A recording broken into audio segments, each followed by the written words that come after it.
আল্লাহর কাছে তওবা সবচেয়ে যে তওবা আল্লাহর কাছে প্রিয়, সেই তওবা হচ্ছে যুবকদের তওবা। সুবহানাল্লাহ। আবার এই জন্য বুড়ারা মন খারাপ করবেন না, নাহলে আমরা তওবা গুলিতে তার তওবা কবুল হবে না নাকি? না, তা নয়।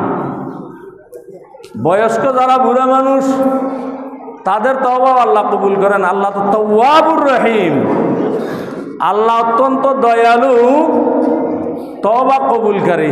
সুবহানাল্লাহ। তো বয়স্করা তওবা করলেও আল্লাহ রহমান, আল্লাহ রহিম, আল্লাহ তাওয়াব, আল্লাহ তওবা কবুল করবেনই করবেন, আশা করা যায় ইনশাআল্লাহ। কিন্তু যুবকদের তওবা আল্লাহর কাছে বেশি প্রিয়।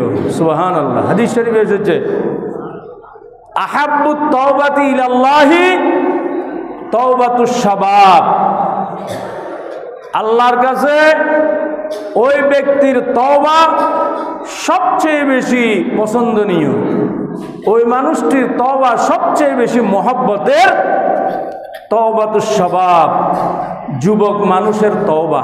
সুবহানাল্লাহ। যুবকরা যখন তওবা করে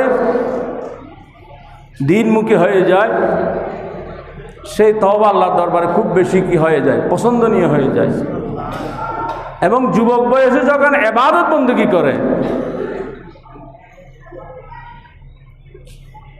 এই ইবাদত বন্দেগী যখন সে বুড়া বয়সে উপনীত হয়ে যাবে, সেই বয়সে শারীরিক সক্ষমতা চলে যাবে, দুর্বল হয়ে যাবে। ইবাদত আর যুবক বয়সে যে ইবাদত করেছে, সেই ইবাদত করার মতো সামর্থ্য তখন থাকবে না। স্বাভাবিকভাবে সঙ্গত কারণেই এই যুবক বয়সে যেভাবে রোজা রাখতে পারবে, যেভাবে নামাজ পড়তে পারবে, নফল নামাজ, ফরজ নামাজ তো আছেই, যেভাবে উপার্জন করলে উপার্জন মোতাবেক দান সদকা আল্লাহর রাস্তায় করতে পারবে, তো বৃদ্ধ বয়সে গেলে তো সেই উপার্জনও থাকবে না, উপার্জনও কমে আসবে, দান সদকাও কমে যাবে, শারীরিক সক্ষমতাও নষ্ট হবে। নামাজ কোনো রকমে টেনে টুনে, ফরজ নামাজগুলি যদিও বা পড়া যায়, তাও কিছু চেয়ারে বসে, কিছু বসে, এভাবে পড়তে হবে। কিন্তু আল্লাহ বলছেন,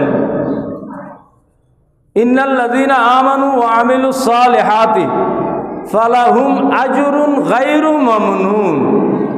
যারা ঈমানদার, ঈমান এনেছে এবং যারা আমল করবে, তাদেরকে আল্লাহ তাআলা এমন প্রতিদান দেবে